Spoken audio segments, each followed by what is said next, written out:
नमस्कार, स्वागत है आपका भीम न्यूज इंडिया, देश के सबसे प्रमुख और विश्वसनीय चैनल में। आप देख रहे हैं भीम न्यूज इंडिया। नमस्कार, मैं आपके साथ हूं। आइए जानते हैं आज की ताजा अपडेट्स। देश और दुनिया में क्या चल रहा है उसकी पूरी जानकारी लेकर हाजिर हैं। सबसे पहले बात करते हैं आज के मुख्य समाचार की। कांग्रेस के नेशनल प्रेसिडेंट पद को नकारने पर सफाई देते हुए अशोक गहलोत ने क्या कुछ कहा, देखिए भीम न्यूज इंडिया की एक रिपोर्ट। मैं हूं आपका दोस्त विनय कुमार सिंघल। मैंने जो कुछ कहा है वो मैं दिल से कहा है। मैंने तो किसी के बारे में आरोप नहीं लगाया उस दिन।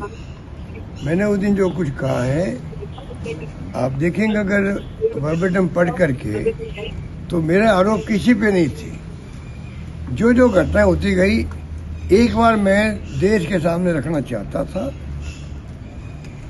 क्योंकि देश में एक मैसेज बन गया कि भाई अशोक गहलोत मुख्यमंत्री रहने के लिए कांग्रेस अध्यक्ष पद स्वीकार नहीं किया। ये बहुत बड़ा एक प्रकार से आरोप समझ लीजिए या समझ लीजिए कि एक परसेप्शन बन गया था।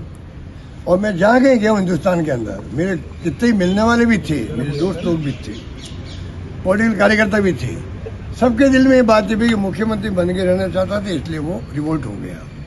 सच्चाई दूसरी थी। तो मैंने उस दिन जो है अपनी बातें जो मेरे दिल में थी मैं जुबान पे लाया।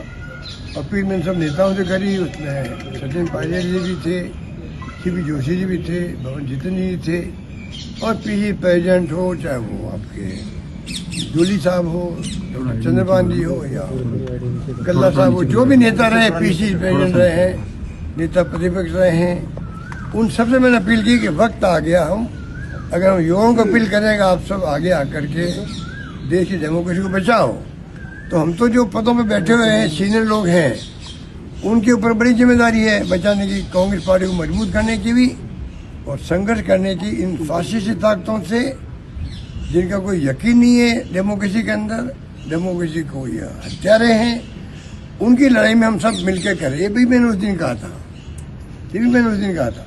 मेरा वर्बेटम जो पढ़ ले, मानो कोई नेता पढ़ ले, कोई कार्यकर्ता पढ़ ले, समझ जाएगा कि मैंने दिल की बात कही थी और मैंने फैक्चुअल पोजीशन हर चीज़ की सामने रखी थी। उसमें अगर फैक्चुअली अगर गलत है तो आप मुझसे बात भी कर सकते हैं, पूछ सकते हैं भाई आपने ये बात क्यों कही है, मैं उनको जवाब दे दूंगा।